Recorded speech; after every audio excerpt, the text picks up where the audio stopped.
Meeting of the Village of Sister Bay. This meeting is being recorded.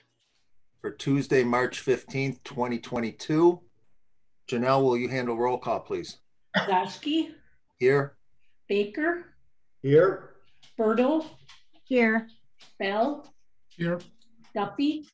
Here. Kadunko. Here. And Nino. Here. All right. We will, for anyone interested in joining in, we will, those of us who want to recite the Pledge of Allegiance will stand and we'll start on the count of three. All right. 1, 2, 3. I pledge allegiance to the flag of the United States of America and to the republic for which it stands, one nation, under God, indivisible, with justice for all. Okay. I motion that we approve the agenda as published. Second. All in favor, say aye. Aye. Aye. Opposed? Motion carried. I motion that we approve the minutes of the February 15th, 2022 meeting as published. I'll second. All in favor, say aye. Aye. Aye. Opposed? Motion carried. Janelle, could you summarize correspondence for us, please? Sure. In the packets, there was a copy of an email that was received from Chris Grohl, the Executive Director of the Wisconsin Rural Water Association. And in his email, Mr. Grohl indicates that the Sister Bay Water Utility has been nominated for the Wisconsin Rural Waters Association Water System of the Year Award. The award recipient will be announced during the open session of the Rural Water Association Conference that will be conducted on March 16th. There was also a letter that was received from Fred Johnson, the president of the Sister Bay Historical Society. In his letter, Mr. Johnson indicates that a Wisconsin Department of Tourism GEM grant was awarded to the Historical Society for promotion of the Chris Kindle Market, and he would like to thank John Nelson for all the assistance he provided with that event. The members of the Historical Society estimate that at least 10,000 people attended the market, which resulted in local business owners and artisans realizing substantially increased revenues, and also it resulted in increased occupancy rates at local lodging establishments. There was also an email that was received from Ronald Fritz. In his email, Mr. Fritz indicates that he believes short-term rentals keep the landscape of Sister Bay full of people who use and support several businesses.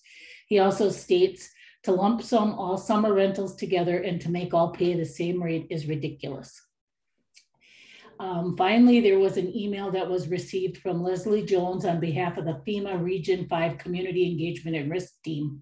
In her email, Ms. Jones indicates that virtual flood risk open house sessions will be conducted from 5 p.m. to 8 p.m. on April 7th and April 12th. And anyone is invited to it and encouraged to participate in those sessions. Login information is available if anybody needs it. We also received a copy of an email that was sent to Heidi Teich, the village clerk, by Steve Gretzmacher of the Peninsula Pulse. In that document, Mr. Gretzmacher indicates that a special section will be included in the upcoming edition of the Pulse, and any individuals and businesses who would like to express well wishes and congratulations to the members of the Gibraltar boys basketball team who will be competing at the state basketball tournament are encouraged to contact him. If the village would like to be included as a sponsor, the sponsorship fee will be $100. I'd just like to make one point of clarification regarding the Historical Society letter, if anyone noticed it or not. There's some incredibly exceedingly high 100+% increases noted in lodging occupancy, et cetera. The only issue at hand there is Fred compared the 2021 numbers to pandemic 20, when for all relevancy, we've always compared 21 to 19 pre-pandemic. So basically, if you look at those numbers and divide them in half, you have an accuracy as to what was done. Rob, as somebody that managed rentals in 2020 in December and 2019 in December, the 2020 December numbers were through the roof. So if he was doing 2020 December, but late in the year was way busier than ever before, just for reference. Yeah, but I'm just saying to put it in terms of what we're used to hearing has always, we've always heard 21 versus 19. That's the way SBA would give us numbers, et cetera. Yeah. Okay. Do we have any comments or concerns from the public on a non-agenda item this evening? Hearing none, we'll move ahead to the new village board business items. Item number 1, a report on county activities from the county supervisor, Dave Lenow. Do we have Dave with us tonight? I think so. I don't believe so. Okay, we will move ahead to item number 2, a discussion regarding the recommendation from the Parks, Properties, and Streets Committee that the village board approve the Sister Bay Beach concession agreement between the Village of Sister Bay and Bayshore Outdoor Stores as amended at the February 7th, 2022 meeting of that committee. Consider a motion for action if appropriate. The agreement is in our packet on page 41. Do we have any discussion or are we ready for a motion? Just one question. How is that going? Is it, Denise, are you happy with the way that performance has worked out? With Bayshore Outdoor? Yeah. Have you had any issues? We talked about the issues that seem to kind of be perpetual during our meeting with them, and they understand it is not always, and it has to do with the kayakers or the kind of being in the space of the swimmers.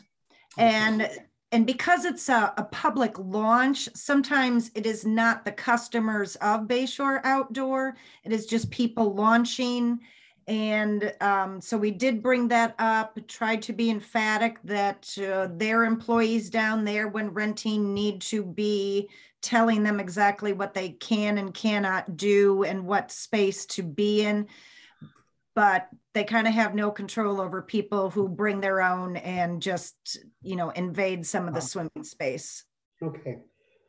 Thank you. The other thing we did, Scott, too, is kind of like the Pat does at the marina, is we gave them a shorter contract because we realized we got to put it out to RFP to do our due diligence.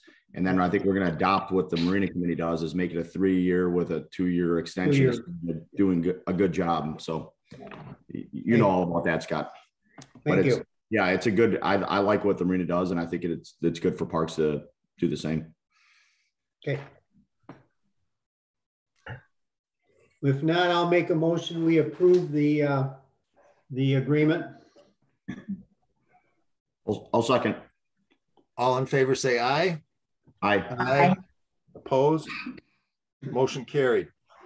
Business item number 3, discussion regarding the recommendation from the Parks, Properties, and Streets Committee that the village board approve the concession agreement between the Village of Sister Bay and Segway the Door Tours as amended at the February 7th, 2022 meeting of that committee.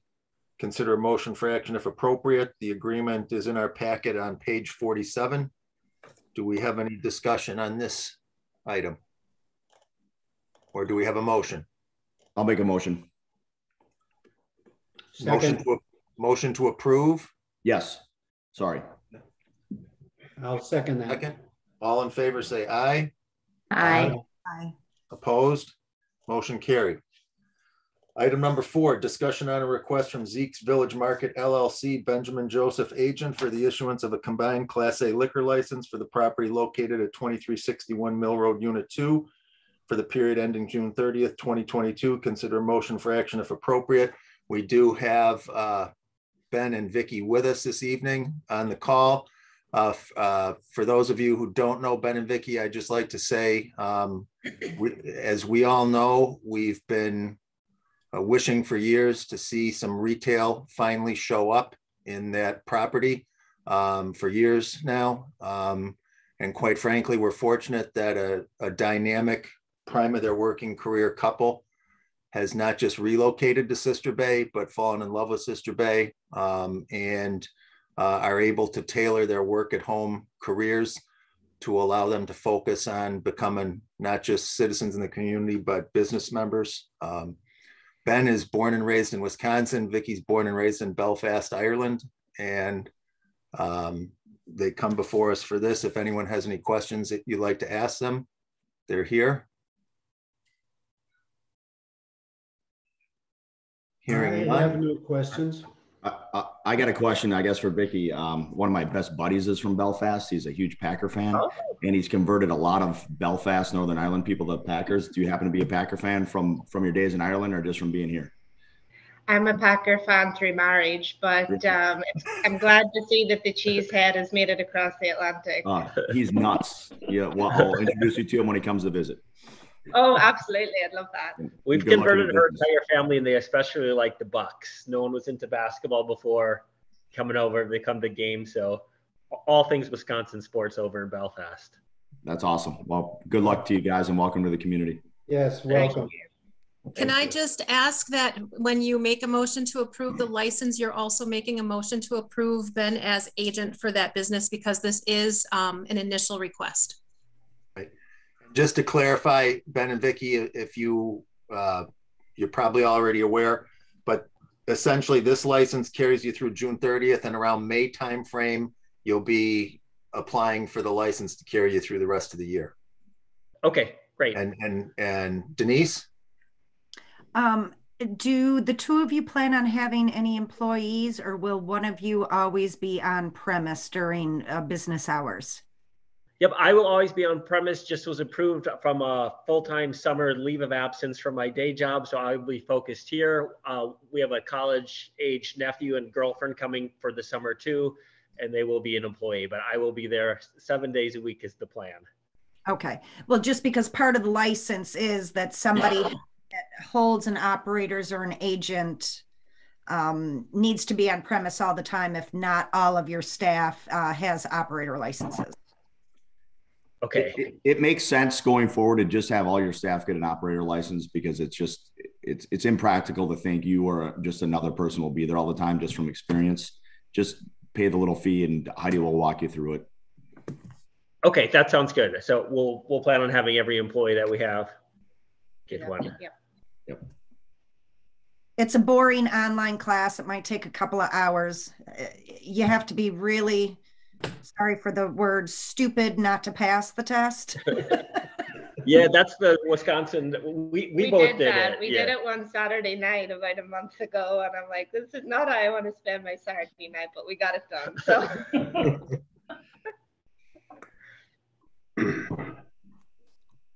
I will motion that we approve the Benjamin Joseph as agent and Zeke's Village Market LLC for the combined Class A liquor license for the period ending June 30th, 2022. I'll second that motion. All in favor, say aye. Wait, Rob, I have my hand up. Oh, sorry. Should the motion not include that we are approving it pending a passing inspection from the fire department? Yes, you can. So that sounds fine to me. Or occupancy or whatever once they get occupancy of the building, if they have that already, or are you looking for, because you're worried about the amount of people in the store, which. Well, it just says in Heidi's report that, it's pending that inspection. So I don't know that we should approve it, not knowing that that inspection has taken place. Not that I anticipate anything. I just think it's prudent. I think it would be more for an occupancy from Brett if they've done remodeling there and they have their occupancy. I don't know why the fire department would have to be there, but whatever, you definitely need occupancy of a building. And every business needs to have a fire inspection to get a liquor license. It's in the statute. Oh, there you go. The reason that this request is coming early is because Ben and Vicky have vendors that would like to have all of their paperwork in order for when they are ready to open their doors. So they're not going to start using the license tomorrow, but we're just going through the approval process, and I won't issue it until I get the okay from the assistant fire chief.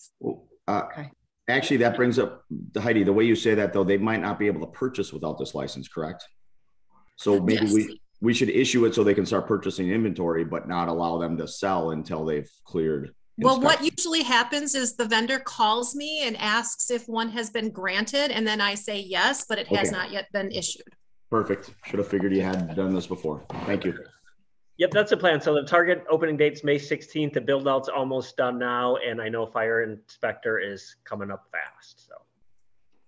Okay, so I'll amend the motion to say that I motion that pending the required fire inspection, Zeke's Village Market LLC with Benjamin Joseph as agent is issued the combined Class A liquor license. Do we have a second? I'll still second that. Okay. All in favor say aye. Aye. Aye. Opposed? Motion carried. Congratulations. All right, thank you. Thanks. Welcome. Welcome. Item number 5, discussion regarding the recommendation from the Parks, Properties, and Streets Committee that the village board authorize the paving of the portion of Woodcrest Road that the village has control over in such fashion that it will be 24 feet wide. Consider a motion for action if appropriate. Second time on our agenda. Trustees may recall we delayed vote for further meeting between with the town on options.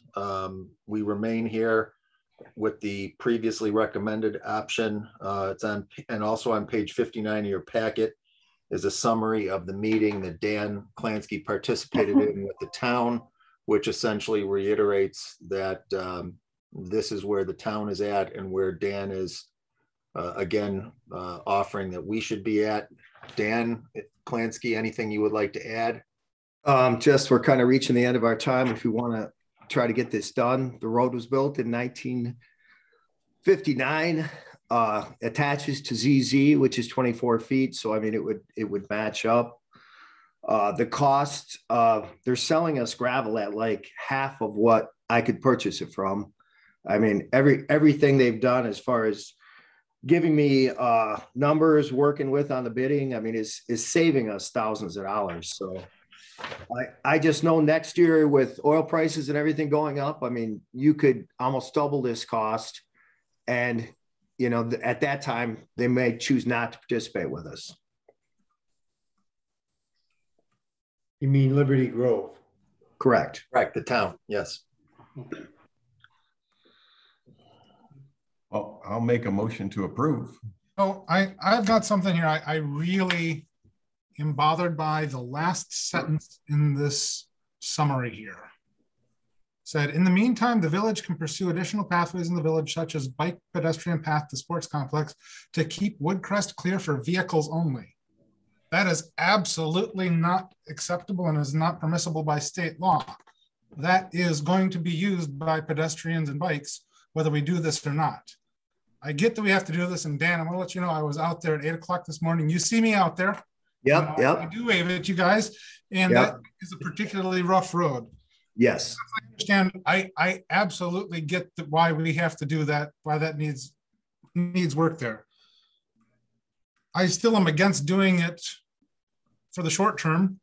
However, if we're going to do it, I would ask that we put bikes may use full lane signage along the portion that is controlled by the village. And that's not actually asking for any different enforcement of the law, it's just an acknowledgement of state statute. Okay. And I'd like one to be really close to the town. And also remind Bud that particular portion of Woodcrest was on the 2013 plan. I know you mentioned that he found that the other day. Yes. That particular road was on there.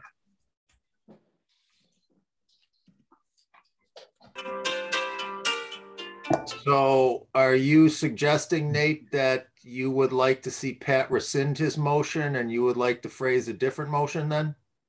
I guess I understand what Dan is saying, that this is going to cost a lot of money. And I guess at this point, it may be to the, even if we do come back and redo this and have it done at a substantial expense, the cost savings might make sense in this case, because I mean, if what I'm hearing you say is correct, Dan, I mean, and we don't know what the future is, but we've seen what's happened in the last 2 years, and there's a lot of uncertainty out there. So I can certainly see that happening. I guess I still think it's the wrong thing to do. For any sort of medium term, it's going to be better this year. That I'm quite sure of. I don't think it's going to be better in 2 years, 5 years from now. But if we do this, I would like to. Would like to have it be at least have it acknowledged there. And also, I just have to push back on a sentence like that. That is just not something that I find troublesome. I agree with you that I don't look at that. I look at that as a superfluous, and it doesn't really speak to or apply to what we're doing, in my opinion. And I would be comfortable with, if we choose to keep Pat's initial motion as presented, knowing that that last sentence is inapplicable, and that we could certainly move forward with parks very quickly as we head towards season to figure out how to get signage like Nate is suggesting posted somewhere with the time that if people are interested in actually looking at it, they could go out and do so. Chad? I mean, Nate's pragmatic on this, as we all need to be. I appreciate that. I do think it did really wake Liberty Grove up to know that, hey, these roads border us. You got to bring us in on these conversations. And I think Liberty Grove, at least in their initial discussion, seems like they're really open to working together in their community with bike lanes, 2 wide roads. So I think with your committee, Nate, that you have going, obviously, you got your work cut out for you. But hopefully that this little stance we made on Woodcrest will help the bigger picture. It's yet to be seen, but I'm hopeful it will. With that, I'll second Pat's motion. Okay, so we have a motion and a second. All in favor, say aye. Aye. Aye. Opposed? Aye. Dan, for the motion, what is the cost of those repairs? They can't exceed what?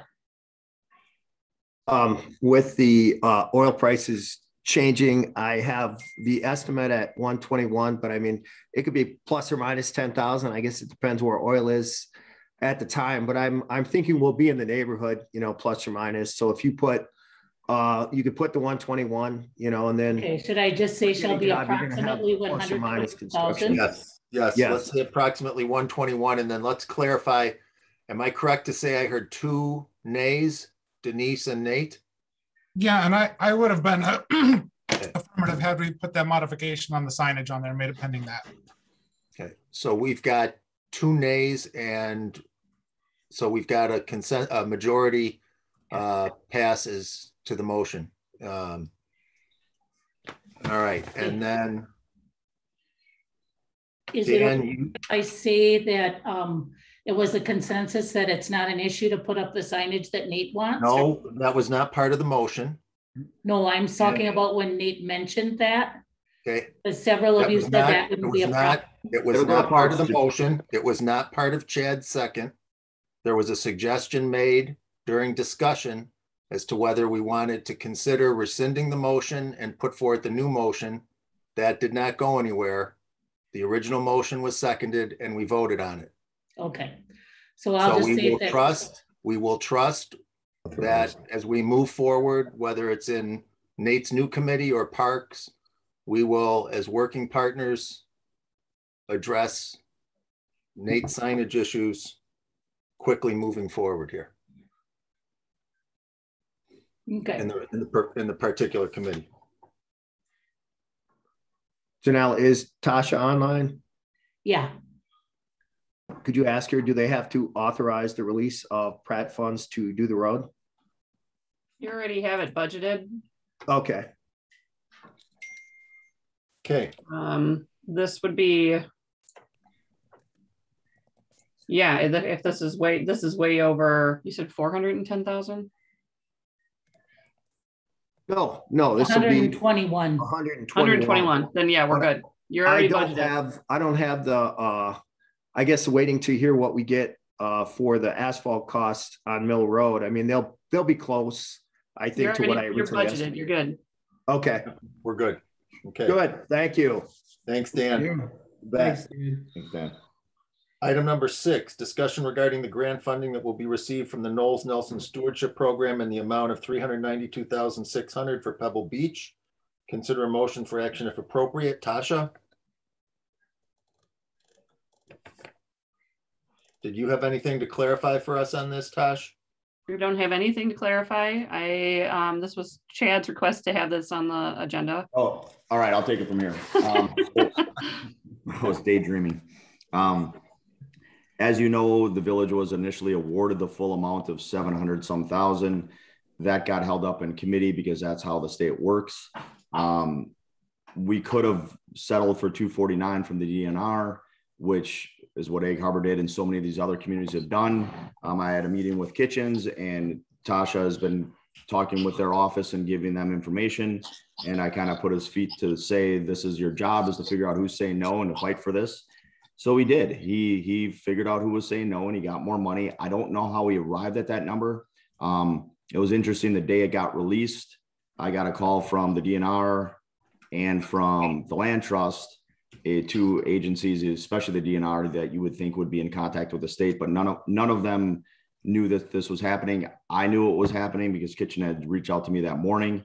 So it's still a broken system, but I do commend Joel for his work on this because he did get us $143,600 more than we were going to get based on settling for, the DNR ability to award. So I'm happy with this. Life doesn't always get us everything we want. So my suggestion is we take it and we move forward. Obviously we could still fight and try to get more, but I don't think we're going to probably get more under the current makeup of joint finance. How much was the original amount? Tasha may know. 785,000. Okay, I so think it we're was getting 130 or something. We're getting half. So we're getting half. Yeah. But the extra amount, it's probably, Tasha gave me some numbers on bathrooms, and like one of the board members clearly wants to see improvements. That's where they think the money needs to go, is for improvements. Obviously, our goal, yes, bathrooms would be great, maybe a ADA path, but our goal for Pebble Beach isn't necessarily improvements. And the DNR saw it that way, and that's why they gave us a full amount.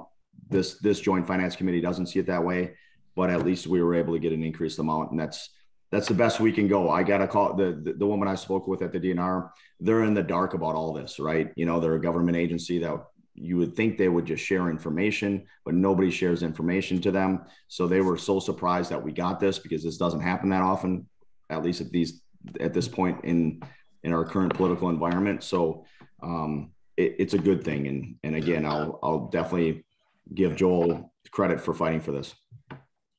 And quite frankly, before Chad got involved pushing it hard with Joel, you could say we got a little more than half of the 750, but in reality, we got twice as much as what it was looking like we were going to get there. So yeah, it's a win. And thanks, Chad. Thank you, Chad. Well, I think Tasha, she did more than me. At the end of the day, I think doing the math, it looks like we're into Pebble Beach for $393,000.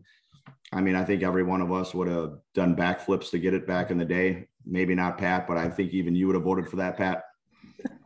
So I think it's a good thing, and there's still work for me to be done going forward for raising money and getting improvements done. So I'll keep working on that.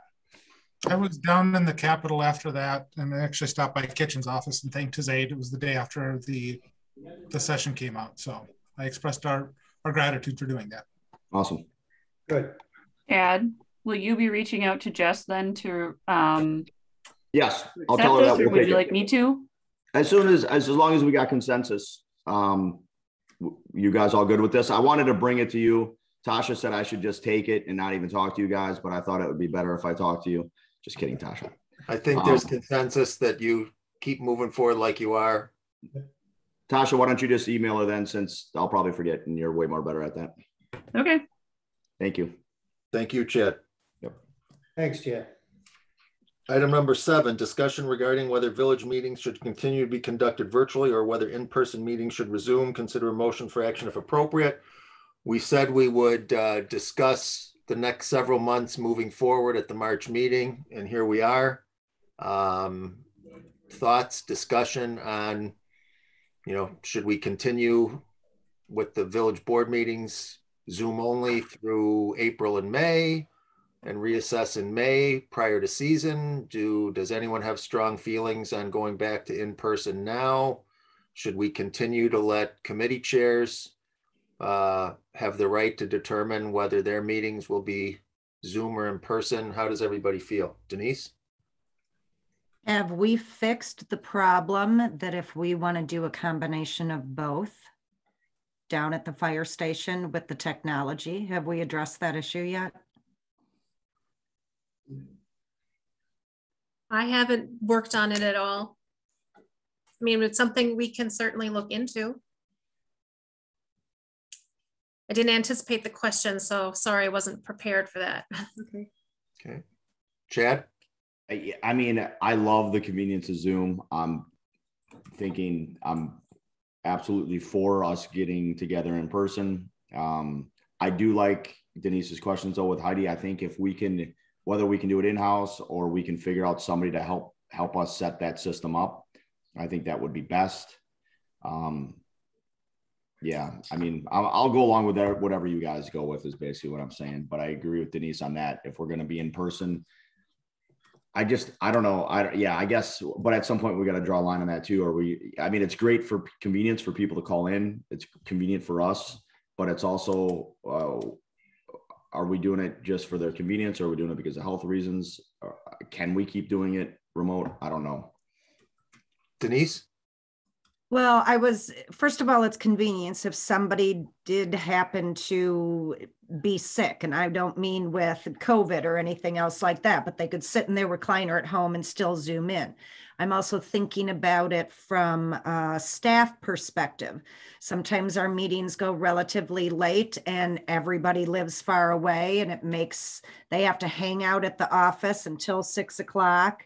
And then we have sometimes a 3 or a 4 hour. There were a few past 11 o'clock. Luckily, they were held by Zoom, and they can be in the comfort of their own home and then not have to make that drive and stay at work, until the meeting and go to the fire station. I like the convenience of anybody who might not be able to make a meeting for the public to chime in. So I would really like to see us move in the direction of a hybrid meeting.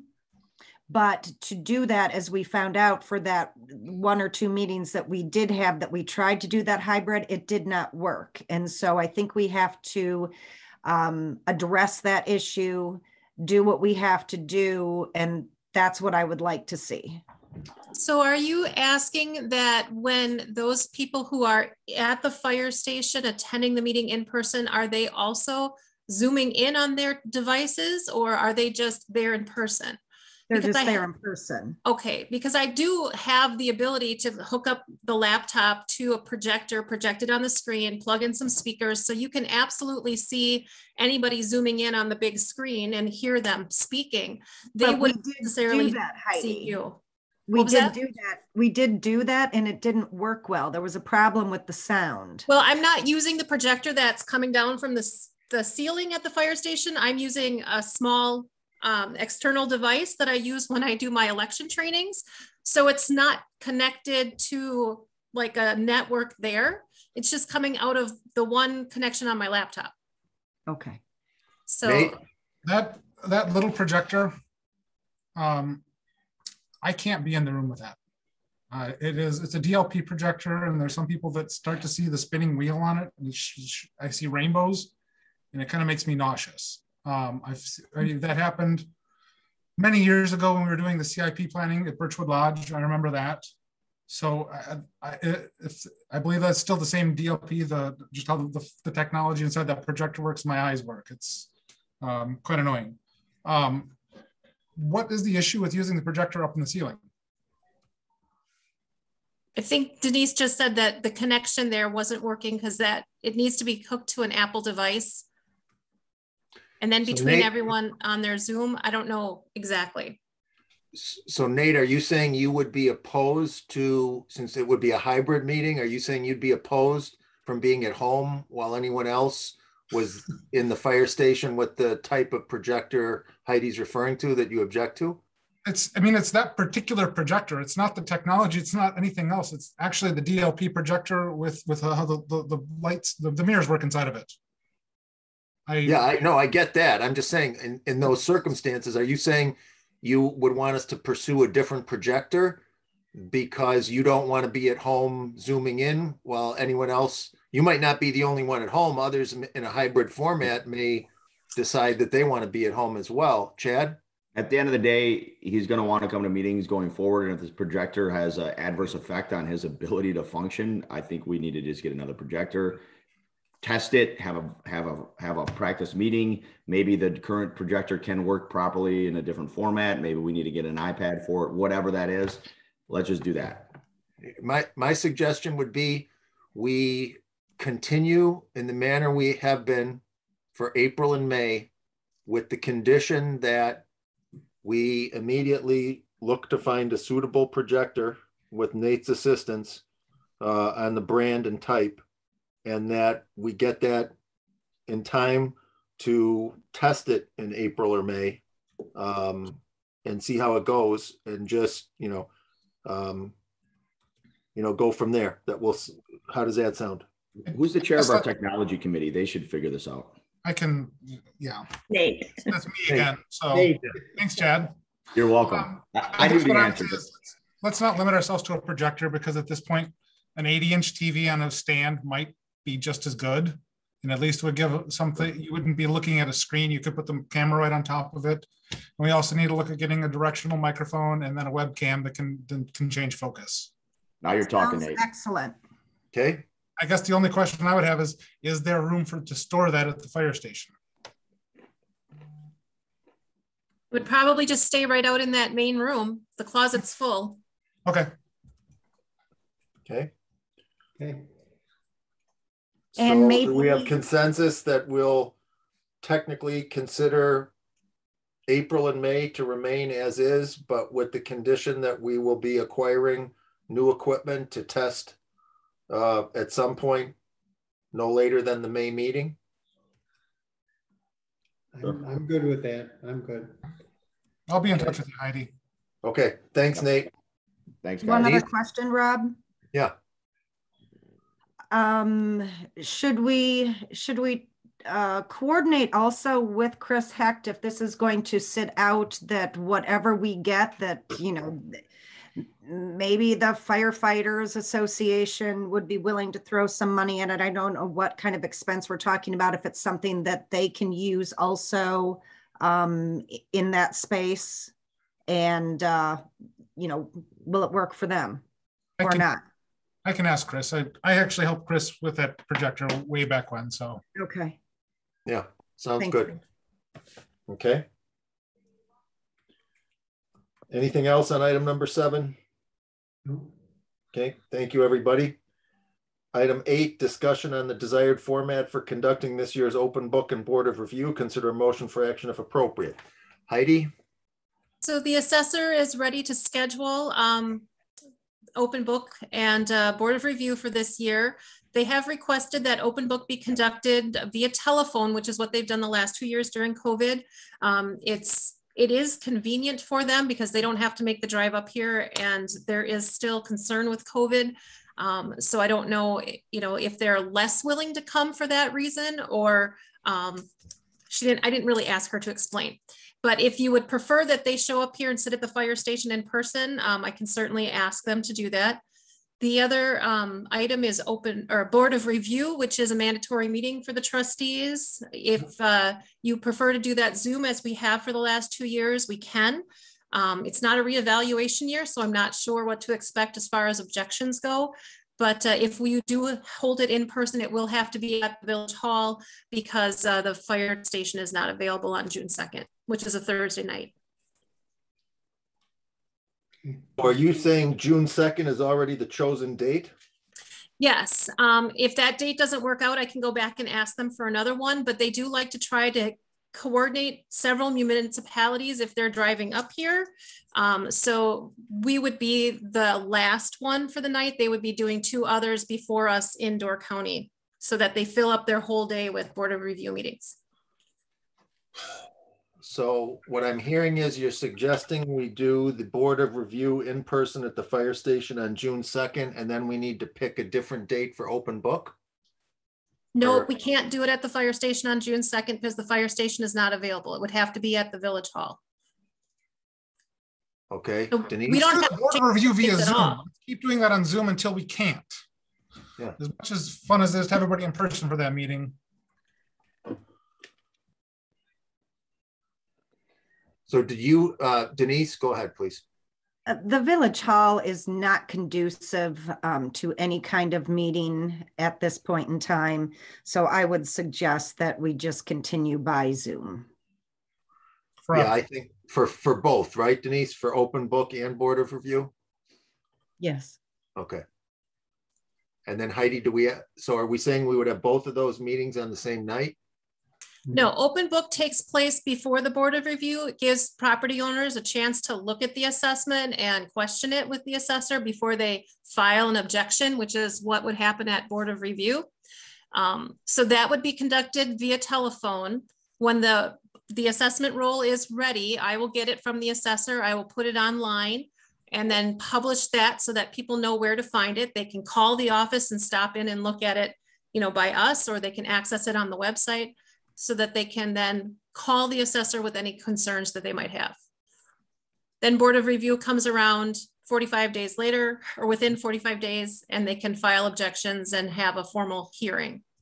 So what if we did the open book, since we have the Board of Review proposed for the first Thursday in June 2nd, what if we did the open book on the first Thursday in May 5th? The trustees are not involved in open book at all. So I'm just going with the date that the assessor requested. There's no participation by board members for open book. Okay. It's simply between the property owner and the assessor. Okay. So then all you're asking us for then essentially is just to approve those dates and the format for Board of Review. Okay. Do we need a motion on that? Yes, please. I'll make that motion that we Board of Review on the June 2nd by Zoom. Do we have a second? Second by Nate. Okay. All those in favor say aye. Aye. Aye. Opposed? Motion carried. And what time will that be, Heidi? 6 p.m. on June 2nd. Okay. Thank you. You guys are missing out on a home cooked meal though, having it at the Village Hall. Okay. I could have made you dinner. I say we should have it at the village hall. What happened there? Heidi, you got to give us full information before we vote. Next time. All right. Item number 9, discussion regarding the draft of an ordinance that addresses short-term rentals of dwellings in the village of Sister Bay. Consider a motion for action if appropriate. Denise? Okay, so I made a bunch of changes from our conversation last month, and Randy Nesbitt sent me a couple of minor things to change or to add to the document. And I will take you through those few changes, and then we can just go to general questions and concerns. On page 75 of the packet, there should probably be a fourth whereas, which states prohibiting the use of any structure not qualified as a dwelling unit. And Randy stated that a dwelling unit has to have water, sanitary facilities, other criteria, so that this ordinance does not allow rental of campers, trailers, backyards, boats. So that would be an addition there. Also under section 1, state statutes adopted, he recommended that we add state statute 61.34 to the other statute that is listed.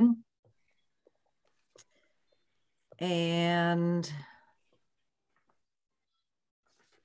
he wanted to reword the revocation process and penalties. He broke that down into forfeiture and suspension, revocation, and non-renewal. Basically using very similar words. Unfortunately, I cannot, it would make no sense for me to verbalize all of that, but it makes it a little bit more clear. And he wanted to state that the owner of any property, whether it be a person, partnership, corporation, LLC, or other legal entity, is responsible for those fees. Just to make it clear so that there's not the owner of the property could say, well, the people that were in violation that were renting should pay the fee. It's actually the owner of the property. And under fees, the annual village STR application fee, we did originally have 500 in there. Then we had talked about the 2,500 and using $2,000 of it to do something and put it in a fund for workforce housing. We received 2 different legal opinions stating that that might not be wise unless we wanted to be sued. If we really wanted to pursue that, we could fight it because of all the people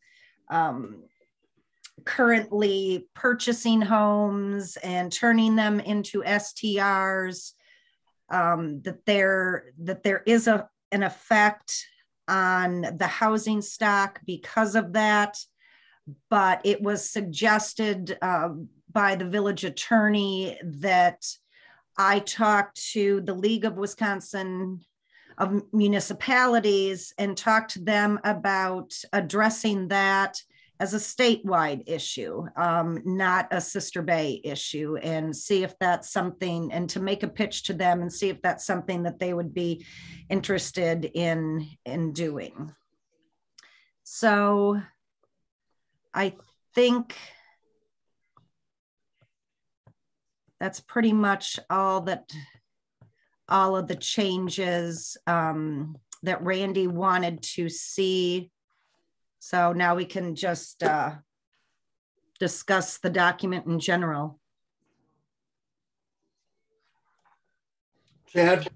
I talked with Denise before this meeting, shortly before, on these things, but I'll just bring them up just so you guys know not my overall concerns, but things that I'd like to see changed. We as a company are a registered agent. We collect everybody's sales tax and room tax. Now they still have all of our clients still have a tourism zone permit number, but we collect everybody's sales tax and we remit their sales tax. We're allowed to do that as an agent and have one number. So I like the wording to include that if you are with an agent that is doing this for you, you do not have to have your own Wisconsin sales and use tax, because it's just a whole bigger step. I mean, the state gets it from one entity, us, for all these different municipalities. Their software breaks it out. It would just be so much more work for the state and for us to do that. So I like the wording in there, and I can work with you, Denise, on that wording. Wait. Wording that they don't have to have what kind of license? A sales tax use. If they're with us, we're their agent, we have that use license. We collect sales tax for that property. We remit it for that property, but we do it as a whole. Where does it say that you have to have that license in here? Oh, I thought that's how I read that. Shall include a copy of annual. Where is that? Must register with the state of Wisconsin as a business and receive the business tax registration number, BTR. Unless. Right. Oh, in the red. You put it in there. Thanks, Denise. My bad. Yep. And I talked to Denise about this, about having our inspector inspect these. The state already inspects them, re-inspects them every 3 years. We have, or any rental will have to provide proof of that inspection from the state before they're issued a permit by the village. I don't see why we would have our inspector do this. It's already performed by the state. It just seems like an expense we can avoid. You know, they do this for hotels the same way. It's safety issues, making sure it's just like a hotel would be, or at least it's similar to a hotel would be for safety. So I don't see why a building inspector would enter this realm. They're not a health inspector. Chad, can I ask you a question on that? Yep. So you're saying that's once that is granted, it's good for 3 years?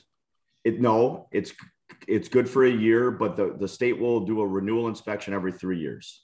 They don't have the manpower to do it every year. By the property address or based on the registered owner? So in other words, if the property sells to a new owner, who continues as a short-term rental, does the state say we have a new owner we need to inspect, or do they say it doesn't matter who bought it, what condition it's in? We looked at it last year. The state does not honor change of ownership.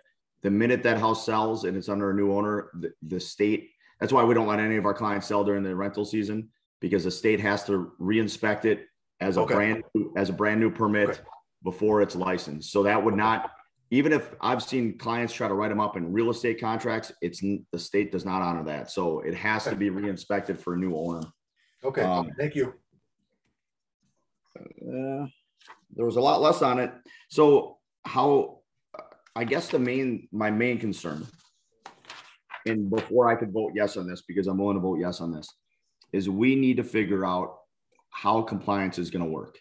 I've had Janelle call me telling me the music at Husby's is too loud based and the decibel levels were too high, even though Janelle got the message at the village hall and the woman that called was on top of a hill and didn't have a decibel level.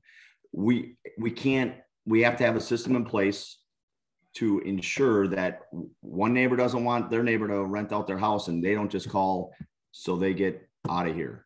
Until we can have whether it's a staff that does compliance, because our current staff sure as hell isn't going to be able to do it, until we have a way to really enforce this and to make sure it's fair and a system in place, I can't go for this, right? When we have that in place, I'm all for it.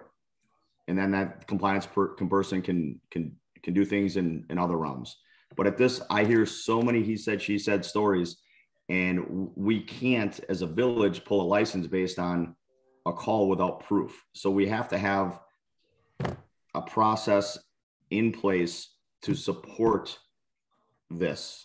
And it's till I see that, I can't be for it. But as soon as I see that, and if I feel like it's reasonable, I'll be completely for it. Well, and while I appreciate what you're saying, I don't think it's appropriate to not try to establish some rules, because you can't say I've got everything buttoned down. If we had to have everything buttoned down, we would have nothing. We don't have anybody enforce anything. We've got rentals on my block where they park in the street. They've had air conditioners in the front lawn for 2 years. Their light fixture that's on is hanging from the inside of the building with the wire nuts outside while it's snowing. Okay, that's a fire hazard. Left and right, there's all kinds of stuff that's happening that's completely illegal and terrible. And to say, well, don't do anything because we don't have any means of doing it is irresponsible. Pat, I don't disagree with you, but I'm not, when I've been accused as a business owner in this town for doing things that I haven't done, and it goes to the village and the village gets the call. Who are they going to believe? What's the process for that?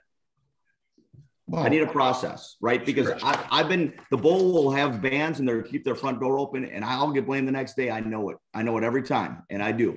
Well, the process. Have we closed you down yet? Have we closed you down yet? Have we taken away your liquor license?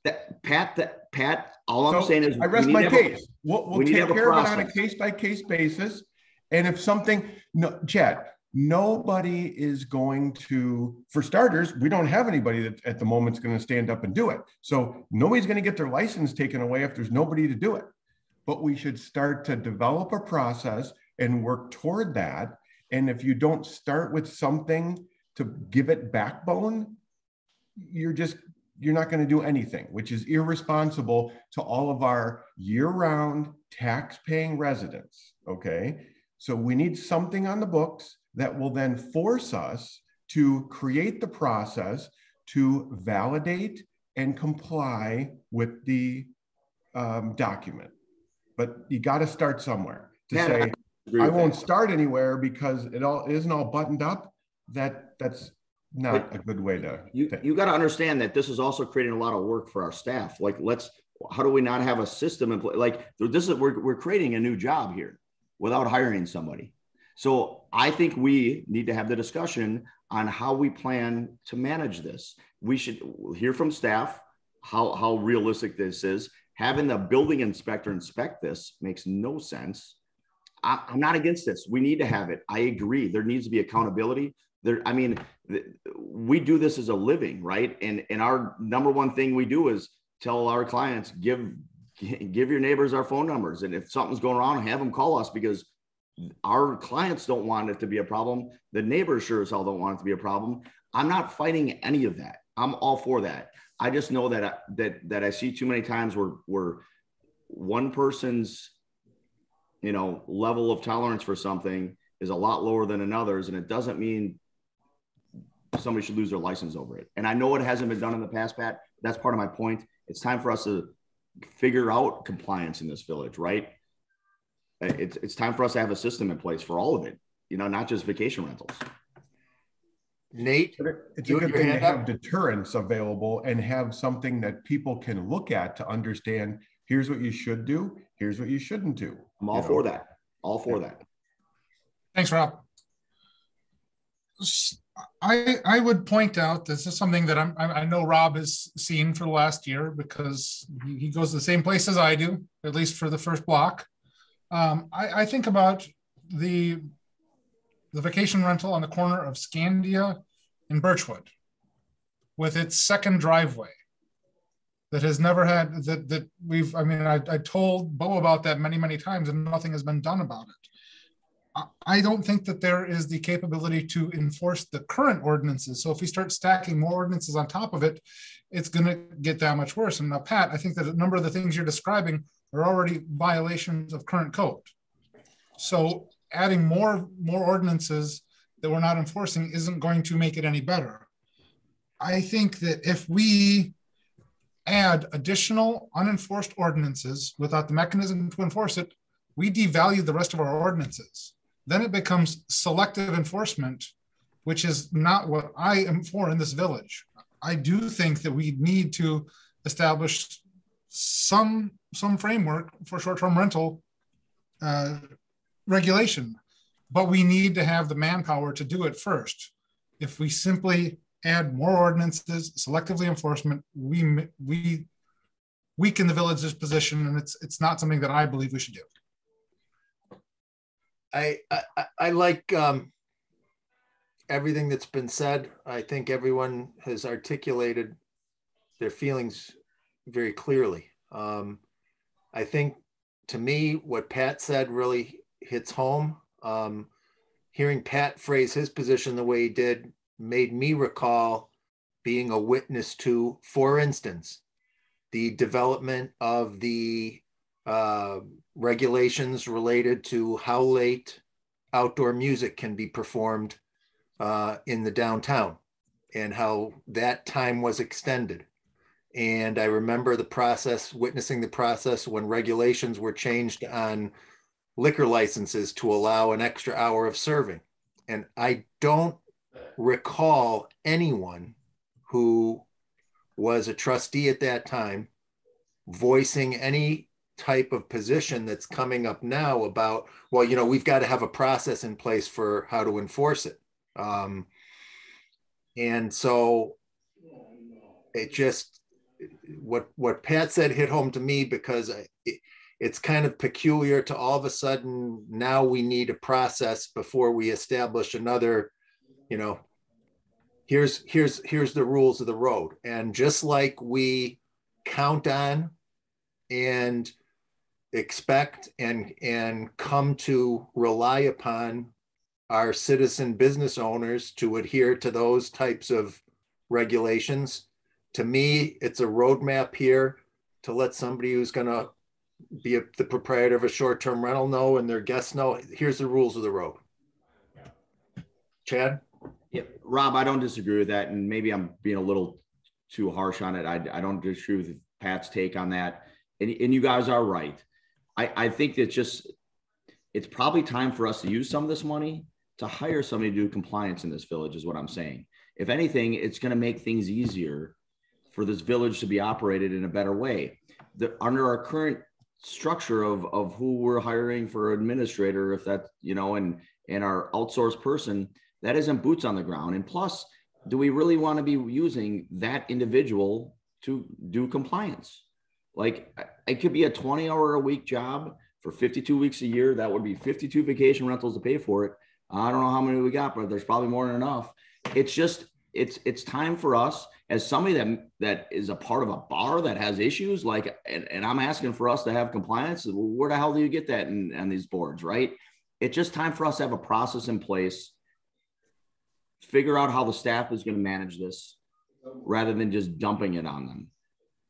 That's all I'm really saying.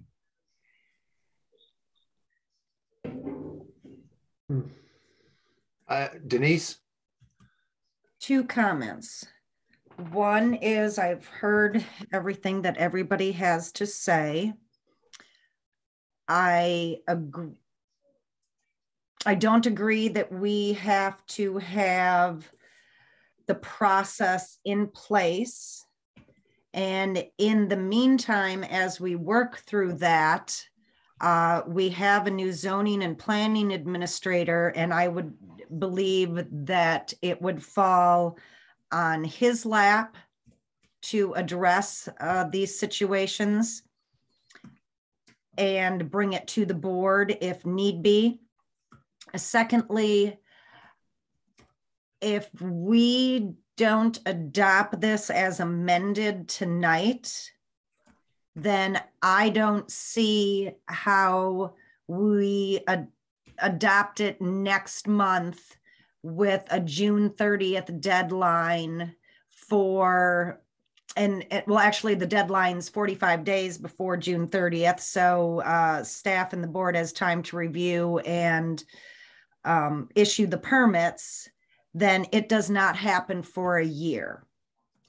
And I think waiting another entire year is unacceptable at this point in time. The purpose of this ordinance was and has been, from my perspective, to give the neighboring property owners of the STR someone to call and be accountable for what is going on that may be disturbing the neighbors. Now, maybe very little will come to the village. I don't know yet. But if they know that they can call the owner of the property or the management company that is managing that property, I think that is a huge step in the right direction for what I have been hearing from the people in these residential districts. I think the other thing, Denise, to underscore to your point too, is, you know, by having these rules of the road, we're creating a document that the short-term rental owners or their property management firms can proactively share with the rental guests, which may well be, you know, not just a step forward, but in most cases sufficient to educate those guests so that they're not causing problems for the neighbors. You know, I think it would, you know, to me, that's another thing this accomplishes. It's a tool for, you know, owners or proprietors to, you know, let the guests know, here's the rules of the road, less chance for, you know, surrounding neighbors to be bothered.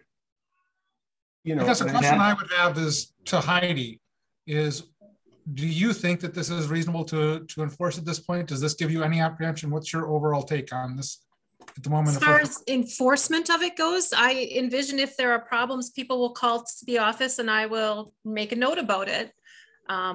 I know people always enjoy wanting to find out what's going to happen, but I'm sorry, what was the other part of your question? About getting the licenses issued by the 30th of June. Well, it would be simply, I mean, it could be done. The application that you guys looked at back in January, I don't know if that was decided on. Is that the one you want to go with? It's not a part of this packet. Because part of that application was posting it online and providing links on the website to different aspects of this ordinance. That part would have to be done. I'm just trying to think of, there's over 100 rental properties in the village. You know, are they all going to get on the ball and get their applications in before June 30th? I don't know. Chad? Yeah, when I asked Denise about, you know, different properties, right? The yacht club operates under probably one hotel, but they're all individual vacation rentals. How do we account for that? She said then it wouldn't be, this is only in the residential district, which I don't see that on here. That's got to be resolved. It's on the first page. So it's in what district? It doesn't say a district. It states in the second whereas short-term rentals operating in a residential dwelling in a residential district. Okay, so like my house it would be no accountability, no permit. There's still that takes away the point of having a contact, right? I do think natures of neighborhoods are different, and I think that's maybe something to go through zoning about where it can be done and where it can't be done. And obviously we're going to be opening ourselves up to a whole ton of legal challenges when we do that. I don't know how you do it in one neighborhood or one district and not another unless you outline those districts. And then at some level, you know, how are the 2-bedroom condos at the yacht club or 3-bedroom condos at the yacht club of Sister Bay who are bringing in 50 grand a year not paying this fee, right? They're only paying it once. Well, when they were approved, they were given, you know, their development being approved was based on the requirements that the village board set forth for them, such as they would be open to rental every night of the year and, you know, operate under all that stuff that was spelled out, which to my recollection is clear enough to separate them from not being, you know, a residential unit in a residential dwelling area. Right. And you do allow commercial activity in the business districts. Right. Okay. So under B1, B2, and B3. Right. Plus to your point, Denise, they were, and to Chad's question, that's part of that original agreement in what allowed Yacht Club to exist as it does, that they would be required to have merchandise for sale, you know, and a lot, you know, in a retail, you know, lobby type format, etc. I understand. Which clearly is not the case if you're a residential dwelling, you know, unit in a residential dwelling. So are we going to list the actual districts per code so people can be clear on whether or not they know they need one or not? Nate? So shouldn't this apply to anything that can be used as a residence? There are some residential units in B2. I do believe that should be, in my opinion, that should be applied. So if you can live there year round, if it is a viable residential unit, we should treat it the same. Well, that would be the yacht club then. That would be, it would not be, I mean, it wouldn't be the hotels because nobody can, I don't think you can actually live there according to code. What would prevent you from renting a unit at the Door Hotel for every night of the year? They operate under the Wisconsin state permit as a hotel, just like a vacation rental does, but they're not individually owned. There's one owner. So I think that's the biggest issue, is the ownership, is how I'm kind of interpreting this. if one person owns a hotel, they pay a fee, they're a hotel, right? Yacht club is very different. You can live in those units, you can outlive in them, you can buy one that's a rental and make it not a rental. You can change your mind every year, you can change it every week. So it operates just like my house would, or any other neighborhood house would. It's a but they don't operate independently by owner. They operate as the Yacht Club Condominium Association, and there are policies about any rentals have to be done through the association and not independently. Yeah, they hire a management company just like we are for many rentals. They just happen to be located all together. It's not any different. Well, no, the difference is you have however many single family homes that you operate, and each one of those has an owner. Yeah. And the Yacht Club, and so each one of those operates as an independent owner. And in the Yacht Club, you have condominium owners who, if they choose to rent, operate as part of the single association entity. Sure. Taking the residential unit out of being a residence and turning it into a rental. That's the distinction I make. Well, and I think the big difference to me would be a place like the Yacht Club has employees that are walking those grounds and are talking to and can see all the rental units in that space. You are probably not going out and have knowledge on a daily basis of all the rental properties from your one office. You're just not there, and I'm not expecting you to. I don't think you should. You're right. That's a better distinction than that's been said, and that I can get behind, because otherwise there's not much else distinction. On-site management is definitely a distinction. Yeah, you're holding that on-site management responsible to broadcast the rules. Hopefully they take care of the rules, that it doesn't need to go any further. Well, but that's very much what we do too. You know what I mean? And that's fine. And if you can do that, great. I quite honestly, I don't see this as going to be a big thing at this board level. Do I think the office will get some calls? Sure. Do I think it's going to become a full-time job for somebody? I really don't. I mean, I think once the system is set up, to me, you have the police. I mean, if there's an issue, there are county ordinances and state laws and all that. You call the police to let them take care of it. That's what they're there for. Yeah. We don't have to do it. Quite frankly, Pat, if we recall during the earlier meetings when we had public commentary, the public commentary that I recall in public forum all centered around objection to the proposed $2,500 fee. So if part of this is bringing that fee back down to 500, to your point about how much of this would actually drive something reaching the board level or the staff level, I think bringing that fee back down, as Denise noted, would head off a lot of that. And I think it's a good idea. Maybe some of that money should be saved for potential compliance costs, so that if it does get to a point where you need to hire somebody or do anything, a company, an individual, that part of this fee is designated for that. And if you go a year or two and you don't need it, and now it's in the kitty, well, you can do whatever you want with it. Put it toward affordable housing or something else, but some of it's available if and when you need it. I'm not sure, Pat, that and Denise could weigh in on this for clarification, but I'm not sure, based on that one statute potential objection that legal representation raised, I'm not certain that specifying any tabulation for anything related to that money coming in would fly.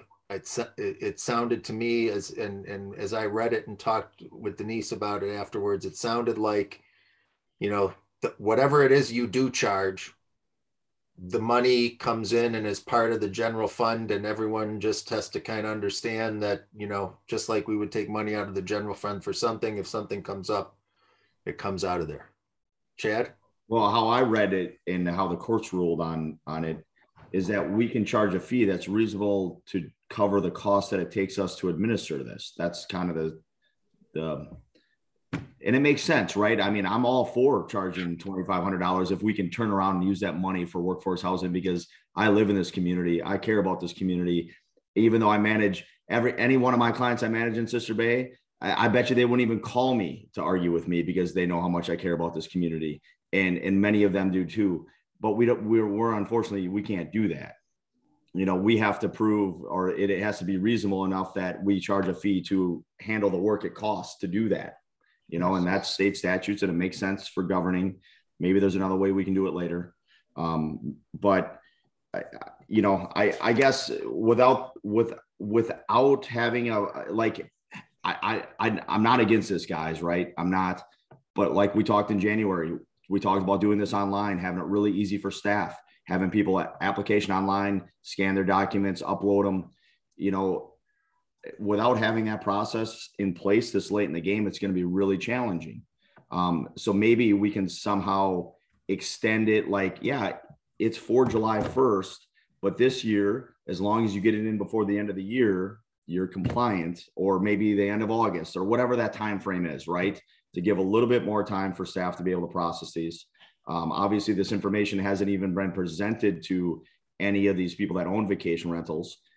We got to figure out a way to do that. I guess we could just hope and assume that they pay attention, but that's not likely. So I just want us to have a process in place, not only going forward, but for this year, to make it very practical. I don't want the board to have to approve these, right? I think if the board revokes somebody's license, then the board can go ahead and has to reinstate that license with the current owner. Like, we can have that rule, but I don't want to wait these people to wait for a board meeting when Heidi can, or any of our staff can issue these licenses if they're following all the rules. So I don't want it to come to the board to just approve a license. I think that's just a whole big step. Liberty Grove does it. I don't see the point in it. I do see the point in it. If somebody's lost their privilege, yes, they got to come to the board. I'm good with that.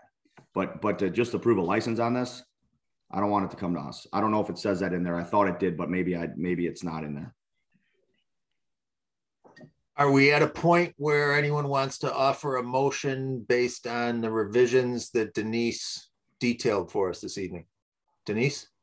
Well, something that Chad just said, if it is not going to come to the village board for review,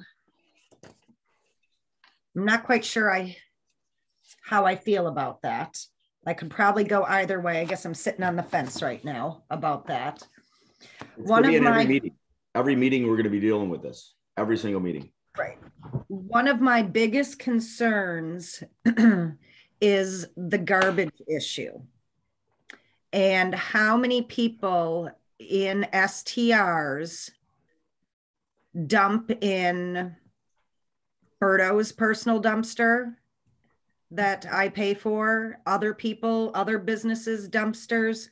So, and that would be, you know, one of the questions that I would be asking. But if it doesn't come to the village board, I was trying to look. I don't know that it's in the zoning code. Is it in the municipal code, Janelle, where it talks about that it's illegal to put garbage in anybody else's dumpster? Do you remember where that is? Yeah, that's in the municipal code. Okay. See if I can find it. Well, I just got my new copy back. And I thought, Denise, the idea of, now that we have a zoning and planning, to me, I bet you he's dealt with this kind of thing before. And if he says, hey, I need a part-time somebody to help me with this, then you do that.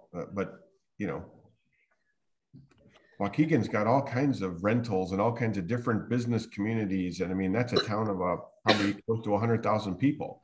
I bet they're used to processes and systems. And yes, it's chapter 50 in the municipal code. And so I guess maybe I would suggest that we implement that verbiage into it, seeing that garbage is one of the biggest issues at STRs, depending upon check-ins and check-outs and the Tuesday pickup of garbage, and maybe somebody didn't put it out on Tuesday and somebody checks in on Wednesday and the garbage is full and now they have no place to put it. And so they're, you know, coming down the street and they're putting it in my dumpster that I have to pay for. So I'm wondering if some verbiage of that nature would be appropriate, then a small paragraph referencing that chapter. Do you want to attach to it the letter that we sent to all short-term rental owners regarding the garbage ordinance? As a reminder that, you know, they're, you know, short-term rental owners are expected to either secure special driveway pickup through going, or to ensure that their garbage does not, you know, be out on the street, you know, outside of the allowed parameters. Well, even out, but it's not even just outside of the parameters when there's nobody there bringing it in and it sits out there for multiple days or sometimes weeks.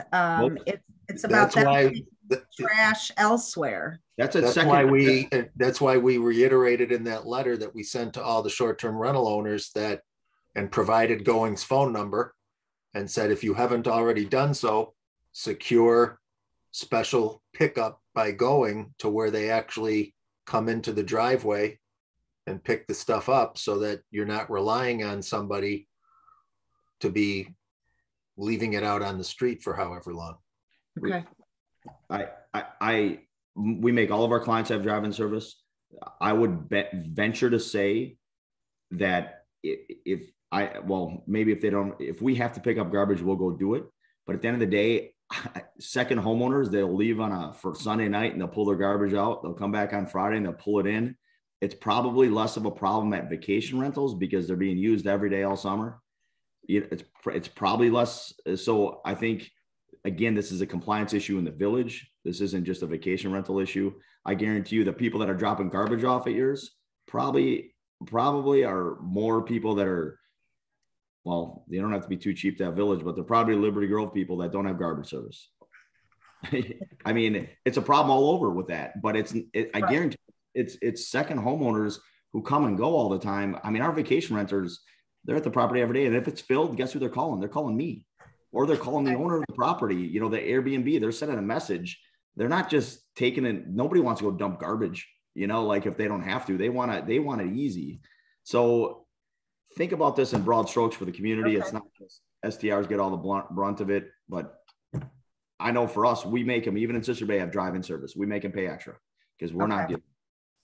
Okay. I think that's a great idea. They're not here, and their owners, their renters shouldn't really be responsible. That drive-in requirement sounds like the thing to do. And any second homeowner that's caught more than twice, any second homeowner, anybody. I mean, it's going to be a pain in the ass for me too, because I'll bring mine on Mondays, and sometimes I don't come back till Wednesday because I live a dual life and have a kid somewhere else. A day or two is okay. It's weeks upon weeks with garbage spilling out into the street, you know. Yeah. So are we saying we should add a revision to are we saying then that we should add a revision to this proposed document that Denise has been working on that spells out it's mandatory for any short-term rental owner to secure drive-in service through Going? Because that would be a change than what we have been in terms of compliance. We have been actively, as a village, pursuing compliance with whoever, including short-term rental guests or short-term rental properties, has been leaving garbage out too long on the street. We have had an enforcement process in place. It's included sending letters and also up to and including citations for violators. Rob, I just said that this issue was a second homeowner issue. It's a vacation rental issue partially. So we got to be village wide with this. If we're going to do what you're saying, Anybody that doesn't live here every day has to have drive-in service. Otherwise, we got to be consistent, right? Because somebody's renting out their house or they're just letting a friend stay there all the time. What's the difference? The garbage is still staying out there. And because they're not a vacation rental, they get away with it. We need to enforce it somehow. Well, So, I don't disagree with you in principle, but what I recall from the meetings and the various committees I've been a part of is I don't recall any citizens coming in and saying, I've got a second homeowner here who comes up 2 days a week and leaves their garbage out. We have citizens coming in saying, I've got a short-term rental that operates next to me or down the street from me. Ones, as Nate mentioned, I've witnessed on my own street. Those are not second homeowners. We have rules on the books. We have rules on the books. So let's enforce the rules on the books for what garbage is as a whole village. And this is what I've been explaining to you is we've had that process in place.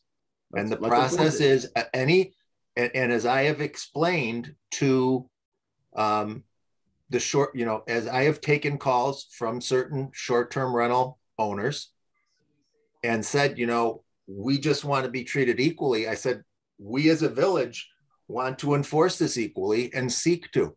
And I've encouraged anyone I have spoken to, specifically to your point, Chad, I said, if you are in the village and you see somebody that you are saying is a resident or a second homeowner, seasonal resident, and they've left their garbage out on the street in violation, please contact us or contact me. I've told some people, contact me directly. And if you want to provide photos or you want to provide the address, and we'll investigate. And I have not had personally through the office and staff or through those who have contacted me, I have not had anyone turn around and say, here is a second homeowner, seasonal resident, or a resident that's violating the policy. Do we have rules on the books about garbage village-wide? Let's keep it village-wide. And when people aren't doing it, then they will learn real fast when they're fined that there's a drive-in service available to them and they will pay the extra. That's fine. I drop it. If we will use what we currently have. It's just that, with this ordinance, we are highlighting things to let the owners know, reinforcing, a lot of things that are currently on the books with the noise ordinance and et cetera. So that's okay. We can amend this in the future. I don't think we have to dive deeper than that. The one other comment that we have yet to discuss is, we've talked about it a little, but it is the fees for violation, a minimum of $500, $1,000 maximum. Part of that conversation was that there are some bad apples, and I'm not saying up here, but in general in this business, that some people will just go ahead and pay the forfeitures and not worry about complying or anything else of that nature. The legal opinion that I received was that because sometimes a judge will change the fees no matter what the village has in its ordinance, but I was told that a judge will stay within the range. So are we comfortable with the 500 and 1,000?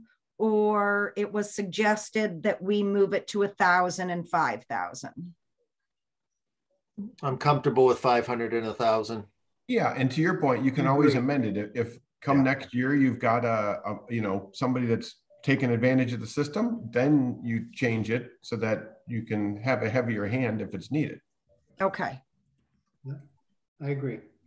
I want to tie or limit ourselves at 1,000. I mean, if this is something that we would have the option of who's going to make that decision, if it's 500, 600, or 1,000.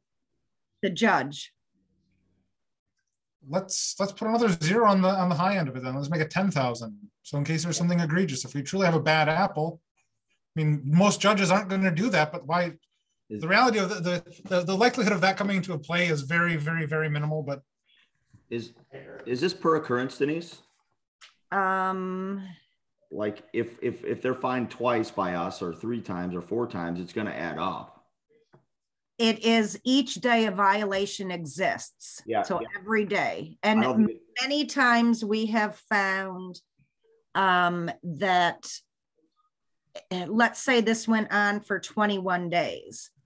A judge may determine that that is ridiculous and he's only going to fine them for 3 days or 7 days or whatever. So because that wording is in there, that doesn't necessarily mean that that is what the structure is going to be.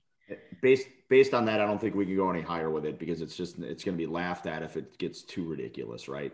It's not going to be, but I think if it's $500 a day for 5 days because you weren't doing this, will the judge do it or not? Who knows? Will somebody pay us? Probably not. Then we're going to incur legal fees, and we're going to have a lawyer do it. And then the judge will charge them $500 and our legal fees. So I just think you got to keep it within realm of what I guess this is where we should probably figure out what other municipalities are doing and what's held up if it's been challenged, just because it doesn't pay for us to shoot for the stars if it's not possible. Sure. But I'm fine with that range if that seems to be reasonable. In other occurrences, it seems reasonable to me. And maybe the more reasonable it is, if there is something that we do have to go to court for because they are reasonable, they will be upheld. Okay. Hey, Denise, what if this gets dialed in for this year? We make it a longer period for people to get one because of the timing, and still next year goes around on the state time frame. And in the meantime, we figure out a way to allow people to do this online and use resources to do that so staff can do it. I mean, I think if I saw a document that said with a realistic time frame this year, like assuming that they have everything in place, make it realistic for staff to be able to accomplish it. But in the meantime, we got to work on having this where I can scan it and email documents and fill out an application. And this is where you can make people read a document and sign after they read it about the garbage and about the noise and about all this stuff. You can have them read it all. And then when they say, well, I never read that, you submitted this electronically and you clicked on it. Like, I think we got to really streamline it that way. And I don't disagree with you. I think I've talked to, I think, Janelle about this a few weeks ago when I was reviewing a permit for something and I could not read the person's writing. That all of our forms need to be online, that you can type into. So, and I know Ben and Victoria are still on from Zeke's Market, and I was trying to read that and I couldn't read some of that writing, so I think we need to have it all online where you fill in the blank, it's typed, and everybody's able to read it and not try to interpret what is that email, what is that phone number, etc. So it is my request, even though I just talked to Janelle about it, that we move in that direction so that everything is online and that is how you fill it out. And I think that would be a excellent job to address with our interim administrator now that we have an additional 12 hours a week, to see how that fits into the scope of their additional 12 hours per week and when they might get to prioritizing that and what type of experience they have through their firm, or what type of generic forms the Bay Lakes Municipal might have to share with us, that we could edit or, customize for the village, and that the interim administrator could ride herd over. Okay, so if we want to adopt this as amended tonight, And it states that, so the middle of May would be 45 days. So that would be the last opportunity to get it in 45 days before the licensing begins. I don't disagree that with the time frame that we're dealing with right now, that possibly an additional month be added to that for submission. So we're going to do this before we can have people do it electronically. We would have to the Even have first an time. application completely. I don't see an application of this to approve. I don't see an Heidi had put that in one of the earlier packets. It is not in this packet. Do you think we could just, do you think it could all get dialed in and then we have just a special board meeting in 2 weeks and just approve it?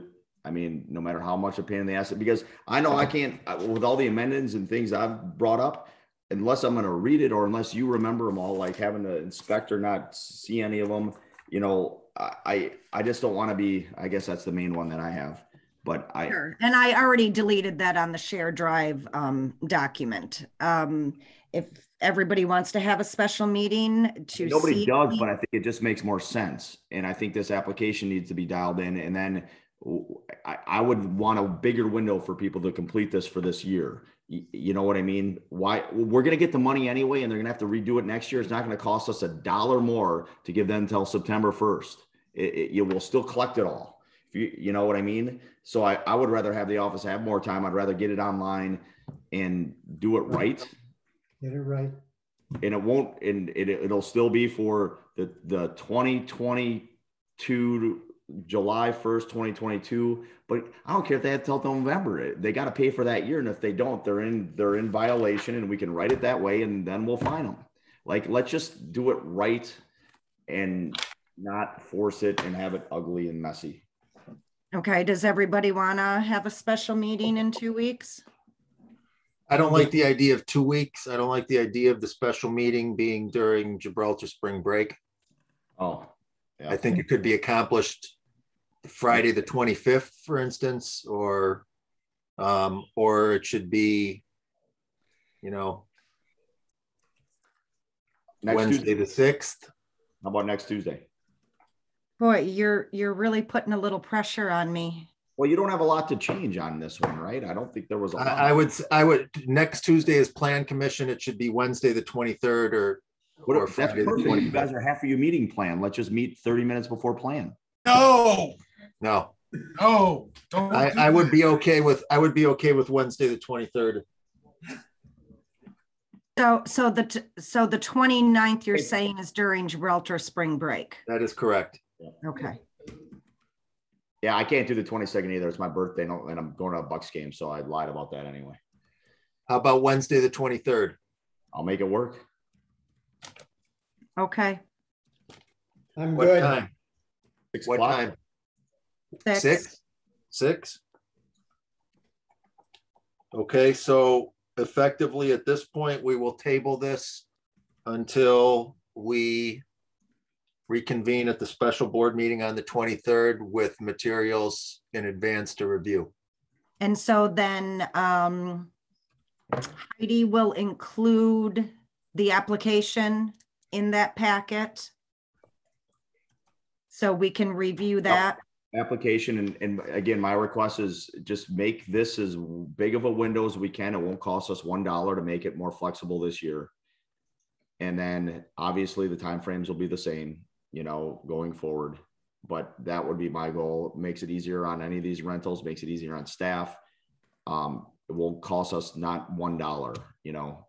We don't have to do it for July 1st this year. We can make an exemption, you know. And I think that's fair. And maybe we should start by asking Diane or others, you know, a lot of financial documents nowadays are all online with the signatures. There has to be templates out there. If we can have somebody tell us, hey, look, You give me 30 days, I'll have this ready. And then it's real easy. You send out an email to people and they fill it out. My taxes this year are all that way. Here you get a special thing and you get a second code on your phone and you log in and you look at your taxes and you electronically sign and boom, done. Here's your bill. Here's your taxes are out. It was done in 5 minutes. Refinance my house, Nicolay, DocuSign. Yeah. Everybody was, the pandemic made it all go that way. So I think we need to seek out some of those resources and say, how do we do this? And, in 30 days, and then you get it to people in May and you give them till July 31st, you get 6 months. I mean, it shouldn't be difficult. Okay. So special meeting. Heidi, can you print out hard copies of the application that you have, and I will pick them up in the office and just kind of give it a once over before we put it in a packet? Sure. When do you want to come for those? Tomorrow morning? Sometime this week. That's all I can say. Okay. All right. So we'll talk about it in 8 days. Okay. Yep. Excellent. Thank you, everybody. Okay, moving along. Item number 10, report by staff members on village activities and projects. We have a report on page 82 of the packet from Dan Klansky. Do we have anyone with questions for Dan? Or Dan, is there anything else you would like to emphasize other than the report that was included for our review? I don't have anything else to add to the report. Okay. Hearing no further questions, I will move along to item number 11, review of the financial statements and consideration of a motion to approve the monthly bills. Before I ask mine, one question, do any trustees have a question for Tasha on the monthly bills? Nothing. Tasha, I just have one question for you. I see a marina manager conference charge for $3,183. Mm-hmm. Was this a special conference? Is this an annual conference? What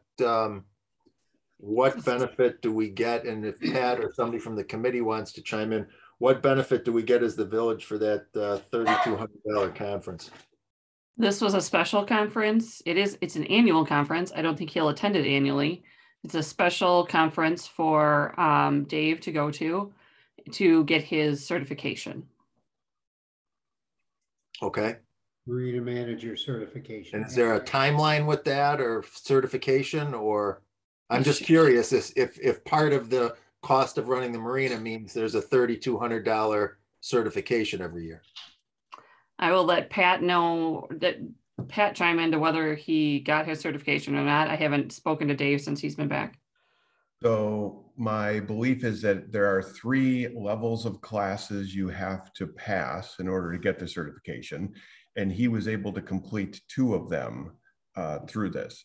There are things that have come out, and Amy attended, our prior managers have attended this at least once before. There's a lot of information that gets shared amongst marinas for various things. Insurance came up this year. There's some things that we're going to be looking at the marina that we need to do differently that we would not have been made aware of had he not gone to this conference. So yes, on one hand, you could say it is expensive. The flip side is if they're willing to kind of fight for it and say, I'll go and take the classes and work toward becoming a certified marina manager and bring things to the committee that, hey, I'm learning things and it will make a difference to the safety or the operational efficiency of the marina, we thought it was worthwhile. Yeah. Okay, thank you. And then in the realm of financial reports and records, Tasha, I would just add too, if for anyone who followed your direction to turn their attendance sheets in to you already, if you could note on those sheets that have been turned in the special board meeting that'll be on the 23rd. Thank you. All right. Do we have a motion to approve the financial statements as presented? I will make that motion. Second. All in favor, say aye. Aye. Opposed? Motion carried. Committee reports. Administrative Committee, nothing to report at this time. Communication Technology. There hasn't been a meeting, but there needs to be one soon. Okay. Coastal Byways. We did meet, plugging away at the website update. They've separated the accounts from Door County Economic Development. They can now take donations via PayPal. And they are going to be revising, slight revision and printing brochures. They're almost out. And that's basically what we did. Thank you, Vivian. DCEDC.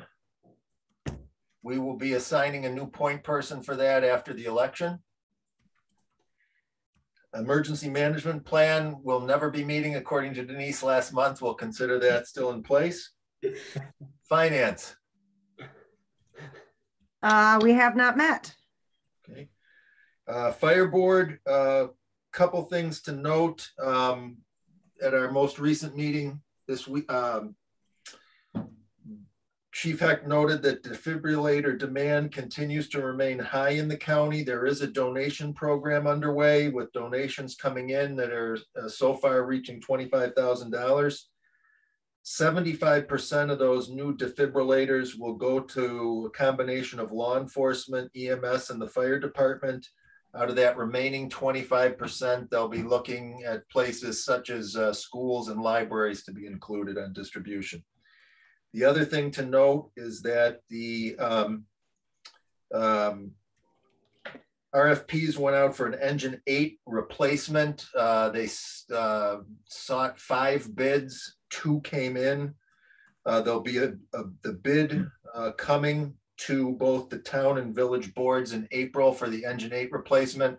Represents what the fire board agreed to be the best bid. It was, I believe, $68,000 less than lowest, with fine research done on the Marion firm that would be manufacturing this particular engine replacement. And we'll be hearing more about that in April. Adhoc Friends of Pebble Beach. Rob?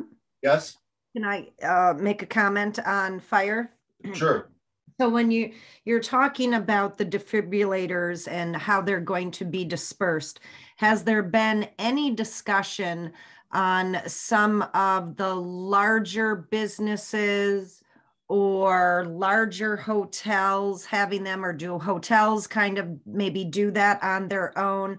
I'm thinking, you know, the Piggly Wiggly, or does Birdo's need one or something? Has there been any conversation on places where, or Al Johnson's, you know, where there are a lot of people at any given moment? I'll let Pat add anything if he perceives something different, but my understanding was the 25% remaining for distribution after law enforcement, EMS, and fire would not be limited to schools and libraries, but would be made to include schools and libraries. To me, that speaks to your point, and that the department would be essentially looking at having that 25% spread around in the community where they would cover most people.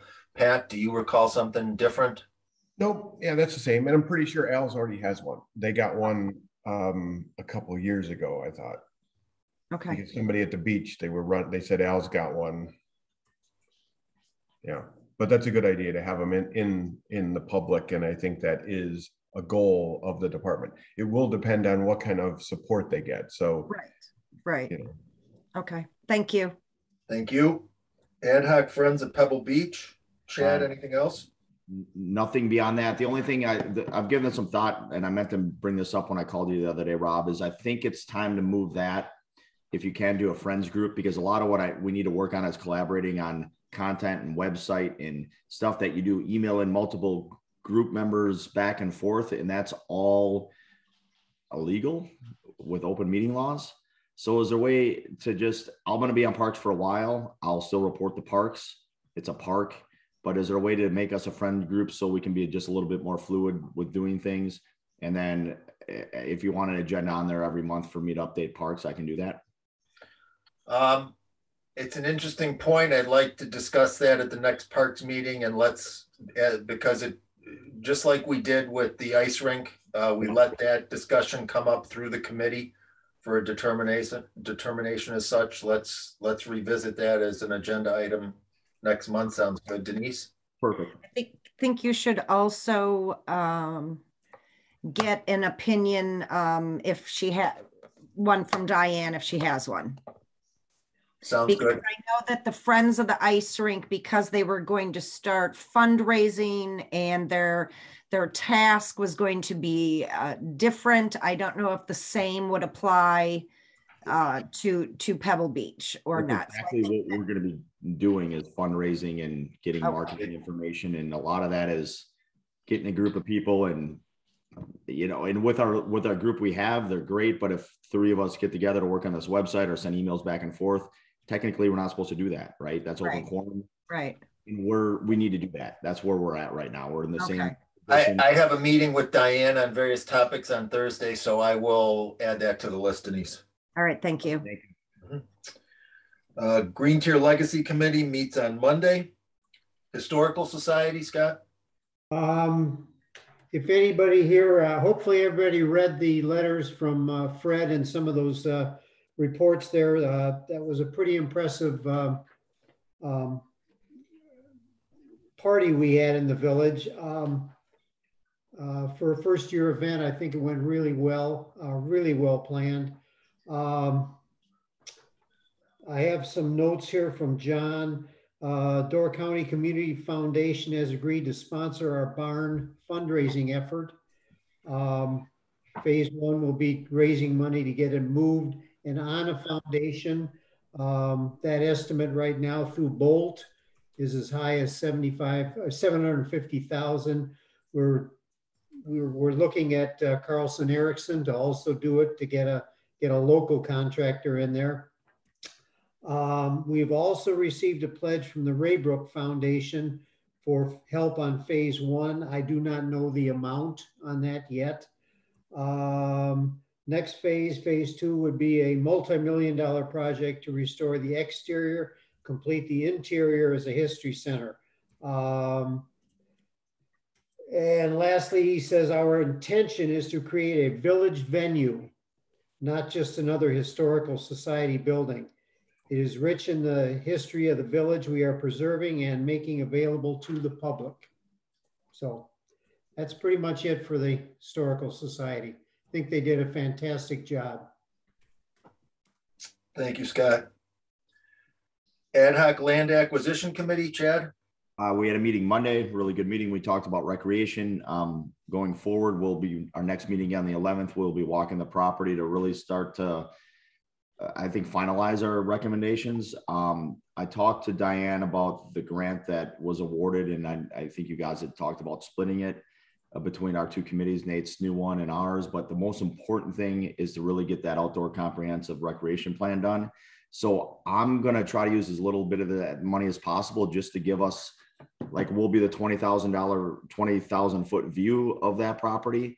But Nate's committee is going to really have to dial in the specifics, because once we have that plan updated, we can get the same stewardship grants through the DNR, which is going to be like what we got for Pebble Beach. Her recommendation is we try to tackle things in smaller chunks, 500,000 or less, because we know we're only going to get 249 from the DNR, and we're probably not going to get the extra. So that's kind of where I'm at with that. I'm going to be meeting with Bay Lake probably in the next, hopefully if I can meet with them next week, they're into Pier. I'm just going to meet with them there just to give them a ballpark on where we're going, and then turn our recommendations over, and we'll actually kind of, I don't know, I think shade areas like affordable housing or community building housing and recreation expansion, and maybe a little for, I want to keep it as little as possible because it's going to be way more important for Nate to have this money. And we're talking about the hours of dedicated assistance. Yeah. Bay Lakes Municipal. We're not talking about a chunk of money per se. No, the allocate. Exactly. Just a question that was in the notes from the February 7th meeting. Janelle, under comments and correspondence on page 97, Janelle noted that an email had been received from Kelly Claflin of Keller Inc. and was included in the meeting packets. She indicated that Mr. Claflin and other representatives of Keller are very interested in assisting village officials with planning for future government building. I don't know all the details of that correspondence or if there was any further conversation, but just for clarification in my own mind, I thought Keller was a design and build, and that the village, because we have to go out on bid, cannot use design build companies. I didn't even read the letter or care about it because we're not building a building yet. So it wasn't really in the purview of our thinking at this point. That would be all village stuff. So didn't even give it a second thought. Okay. Thank you, Chad. Library Commission? Met again in March already. So you have the minutes from the February meeting. At our last week's meeting, Ralph, in recognition of Ralph's 20+ years, we are looking to add a bench opposite Virginia's in front of the library at some point this year. The new treasurer is doing well. The audit's been completed and it went well. At least I haven't seen the final report, but I talked to the auditor too and was told everything went well. So building operations manager's been hired, and that's it. So in lieu of a plaque or some type of thing that they might pursue for Ralph, it's the Library Commission's decision to pursue the bench, and we'll hear more of that as it comes forth. Right, yes. Okay, thank you. Marina Committee, Pat? Had a meeting, minutes are in the packet. I don't, being off season, I don't think there's anything that really stands out, but anybody have any questions? No questions for short timers. Thanks, Pat. Scott, Marina Fest? Marina Fest, we are meeting Thursday, correct, Heidi? That is correct. 4:30 p.m. I will be attending with you, Scott. That is correct. We talked about that. Yep. Okay. Ad hoc outdoor rec and transportation, Nate. So let me fire up my camera here. I've been rejected a lot on asking people to be part of this committee. I believe we've got enough people to move ahead with. So I've asked and got acceptance from Mary Lyons. She's running for village board in April. Bill Anderson. I've got convinced Chad to be a part of this, and Brian Fitzgerald. And some legwork I've done is I've reached out to the Wisconsin Bike Federation. They're a pretty good resource for this. Next thing is to actually, since I've got the group of folks here, to get a meeting scheduled. Okay, so are you saying, Nate, that you're proposing that this new committee include 3 trustees? 3? It could potentially. I mean, Mary Lyons isn't a trustee right now. Well, I don't think we would be.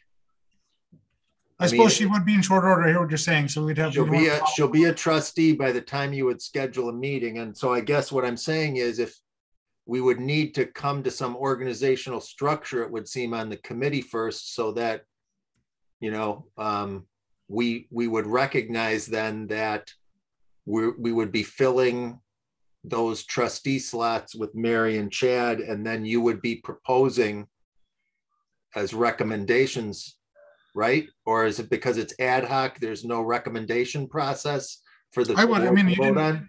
You didn't have there wasn't on the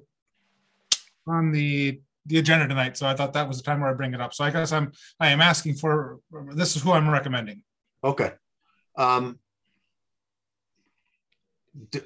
Denise?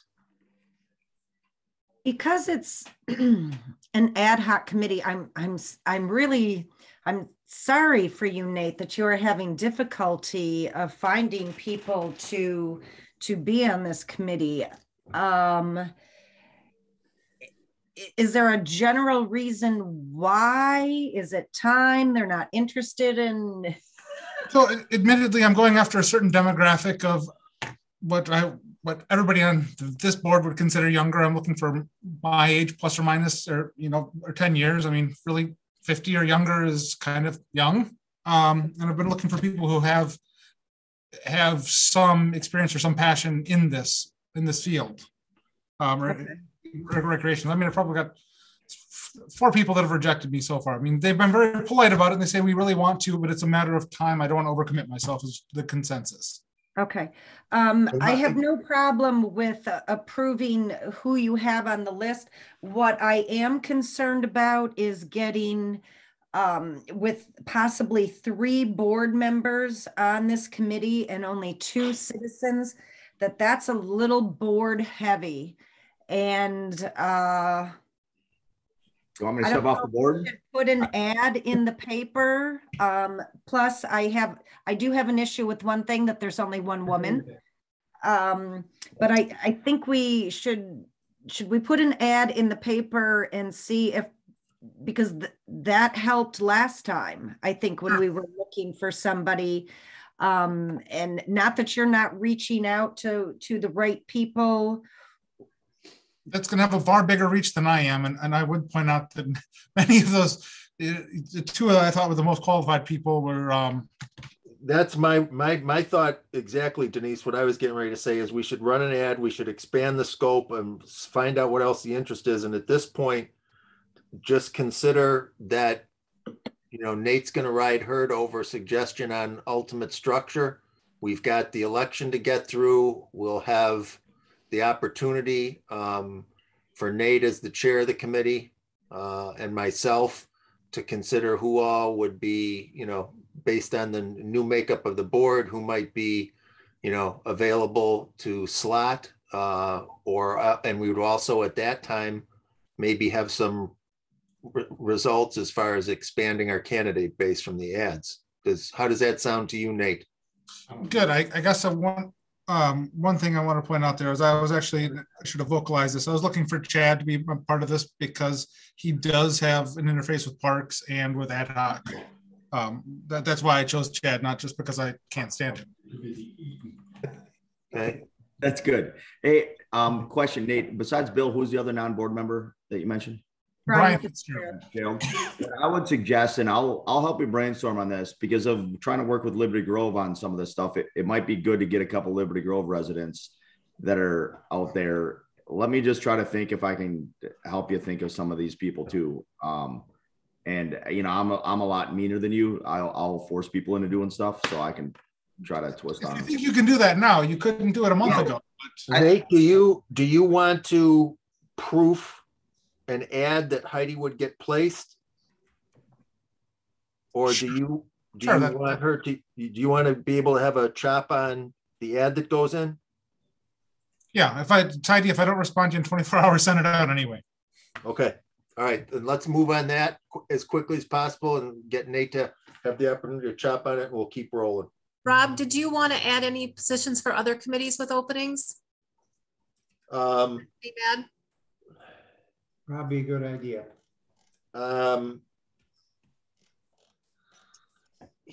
We're talking about citizen openings, so yes, we could add that. Okay. Yes. Thank you. Okay, parks, properties, and streets. Something that had just come up recently that I wanted to mention here because of the timeliness of the situation that would have gone to parks and then come to the board. Trustees may have seen a recent email from Diane Wessel regarding the Wisconsin Community Challenge grant potential that is extremely time sensitive. And in particular, this is grant money available related to diversity and inclusion. And my suggestion as chair of the committee to the trustees tonight is that we direct Diane to pursue some of that grant money specifically for how it could be in support of the Northern Door Pride event in June that we've already approved, such as using the money for banners, using the money for advertising to support the event, whatever Diane could support in reasons for the application, and that we could then in process get a hold of Northern Door Pride and let them know that we're pursuing that grant funding on behalf of their event. How does that sound to everybody? Sounds great. Okay, so I will discuss that with Diane on my list when I meet with her on Thursday. Thank you. Personnel Committee meets Thursday. Plan Commission, Denise, anything to mention? No, I look forward though to our new planning and zoning administrator coming on board. Although because he has been on vacation, I don't know how much impact he will have on this particular meeting. But I did have a meeting scheduled with him last Monday. He went out for lunch, so I didn't meet with him. So I'm still planning on trying to sit down with him and talk to him about issues. The direction, all the projects that we have going on or that should be going on, things that have been on the back burner and pushed aside for 8 years, and that very, very long list, and how to prioritize that. And I think I had stated last month that the food truck ordinance was going to be #1 on that list of things to do. Excellent. So were there any other questions from the minutes? Thank you, Denise. SBAA. SBAA has attained a CMAQ grant for 2022 from Wisconsin Department of Transportation. This is a 70-30 grant, which means for 70% of the purchase of something, that 70% could be up to $45,520 for something eco-friendly that happens to fall right into the category of the new shuttle bus that they're pursuing. Now, as SBA discussed this at our recent meeting, Louise mentioned how much they wanted, in a perfect world, to acquire this bus for the 2022 season, but that in talking it through with Tasha, the money on the 30% end really isn't available until budgeted for 2023. My suggestion to SBAA members that was unanimously embraced was for Louise to reach out to the DDC leadership regarding the fact that the DDC leadership has yet to finalize how their municipal reimbursement funding is going to happen and to what degree, that Louise, on behalf of SBAA, pursue getting the DDC to use municipal reimbursement funds to cover 30% of the remaining purchase price of that eco-friendly shuttle bus, which, if all this falls into line, not only fits into DDC's Leave No Trace Care for Door County initiative, but then SBAA would have that new eco-friendly bus before June. So to my understanding, that is the course of action that Louise is pursuing. Denise? So what is the 30% that we don't, what is that dollar amount that we don't have budgeted for this year? Well, what it would do is it would basically take the, run the numbers and, what is $45,520 is 70% of what? And that gets you to the 30%. So that's the amount that ultimately, there would be no cost to SBAA or the village if an eco-friendly bus was found for, $70,000 or whatever it would be. And that's the way that, it was discussed, that, it would essentially cap, the thinking was, if you work the number out, whatever specifically that is, 70,000, whatever, that that would be, you know, there's buses in that dollar amount category that would make this, you know, maximize the grant, and then the 30% would be what they would ask DDC for. Yes. Okay, Tasha, do you know what that 30% dollar amount is? That we don't have budgeted? We have 0 budgeted, so yeah, from 0 to 30% is what we don't have budgeted. How much? Yeah, that's why it's not budgeted till. I know, but what I'm trying to ask is, what is that 30%? What is the dollar amount of Well, the? do you have a calculator? Denise, I'm frustrated for you. Okay. Thank you, Chad. Okay, well, whatever it is, we think the idea is great on asking DDC to assist with this. But if we can get the bus a whole year sooner and not have repairs and expenses and out of service for a whole year, I remember at budget time that our undesignated balance fund was around 40% or possibly even higher. And is it something that if DDC does not come through, that we would consider using undesignated balance fund to get the bus a year earlier? How about a fundraiser by the businesses that are benefiting from this bus? We bought them a bus. Now we're paying to repair it. And now they want us to buy them another bus. Make the businesses that are benefiting from the bus pay for the bus, not our year-round residents who do not use the bus. Didn't use the first bus, won't use the second bus. And I would say say a fundraiser from the businesses. Let's start there. If you want to do something, maybe it's a match on the business donations, but not have Joe taxpayer fund more shit for tourists. Maybe we should talk about this in May. Well, Denise, I agree in principle with what you set forth there. My objection to that is this. Quite frankly, the DDC has been dragging out the process of putting any declarative substance to what the purported amount of dollars they're going to devote to municipal reimbursement actually is, and who will get how much. If I am uncomfortable, it's delayed the approval of their budget, etc. I'm uncomfortable, in essence, there being the potential for there to be a fallback plan.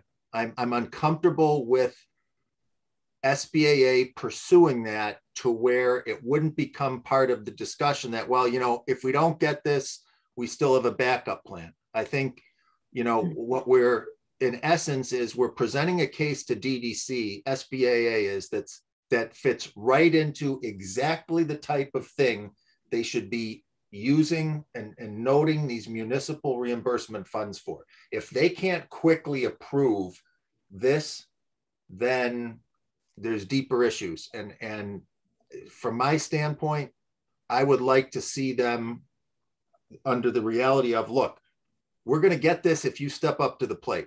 And if you don't, we're not going to get it. And I think we would be doing a disservice to all the municipalities that might benefit in the future from finally the DDC committing to municipal reimbursement. If we took a negotiating point or presented this to them, and then they said no, and then they saw a brand new bus because the Village of Sister Bay decided to find the money, because we would just be incenting them to not declare how they're going to reimburse municipalities for something. That's my opinion. Okay, thank you. Tourism Zone Commission. We met on February 17th. The next full committee meeting is April 21st. Just as an FYI, the DDC marketing wing has attained new feature articles on Sister Bay in both Forbes and AAA Living magazine. DDC marketing has also, as of this year now, undertaken an active new marketing plan on NPR radio and the NPR website. Everything else is noted in the packet. Utilities, we had a positive. Rob, Yeah. Yes. comment. Sure. I noticed for the first time in a long time that Sister Bay had a non-compliant STR through VRBO, and they were sent letters November 8th and December 2nd. Because there was a number associated with that, I looked it up on VRBO. I had a pretty good inclination on who it was because of the unit and whose the host name was. I contacted those owners. People that should know better did know better and still didn't do anything and have been renting since October. So I just wanted to share with you that I did make that comment or that call, and told them that they were in the packet and that they better call the tourism zone. Excellent. And we can talk offline about that. If you want, Juliana normally deals with that, would be dealing with those situations at the next monthly full meeting, but I can follow up on that with more information from you too. Okay. I think we should broadcast who that is for a little public shaming. If this is people that are seriously, if these are people that are knowingly doing something and you've made them aware of it and they are still in non-compliance, we should be putting posters up on these bastards. Who is Pat, it? I just called them today when I read the packet. Okay. And by the April meeting, we may hear from Juliana that they're in compliance now. So, but to your point, Pat, I'll double back with Denise before that meeting and, find out if they become compliant or not. And I was going to give it a couple of days and call Juliana later this week and see if she did receive a phone call from those owners. Beautiful. And so how far back are they going to pay in the taxes? They'll have to pay them all. Oh, and good. Probably with fines and penalties. Yeah. Okay. All right. You doing that? Pardon? Yeah. Thanks for doing that. Oh, sure. Thank you, Denise. Utilities Committee, we had a positive discussion with Crow's Nest ownership at a recent meeting explaining water sewer standards to their satisfaction. Thanks again to staff for their knowledge and leadership during that meeting. Youth Center has not met. And Janelle, do you want a motion to approve committee reports? She's muted. She said yes. Okay.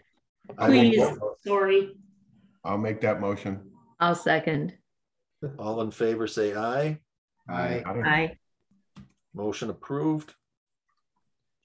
And item number 12, consider a motion to convene into executive session pursuant to Wisconsin statutes 19.851C to consider employment promotions, compensations, and performance evaluation data of any public employee over which the governmental body has jurisdiction or exercises responsibility. Wisconsin statutes 19.851E to deliberate or negotiate the purchase of public properties, the investment of public funds, or conduct other specified public business whenever competitive or bargaining reasons require a closed session. And Wisconsin statute 19.851G to confer with legal counsel for the governmental body who is rendering oral or written advice concerning strategy to be adopted by the body with respect to litigation in which it is or is likely to become involved. More specifically, discussion regarding the search for a village administrator, discussion regarding development in the village, discussion regarding legal matters, and a discussion regarding the transfer of ownership of a parcel near the Stony Ridge development. At 8:20 p.m., I motion that we move into closed session. Second. Roll call, Zashki, yes. Baker, yes. Bell, yes. Berto, yes. Bronco, yes. Eno, yes. Duffy, yes. Hey, at 8:20 p.m., we are now in closed session. Heidi, will you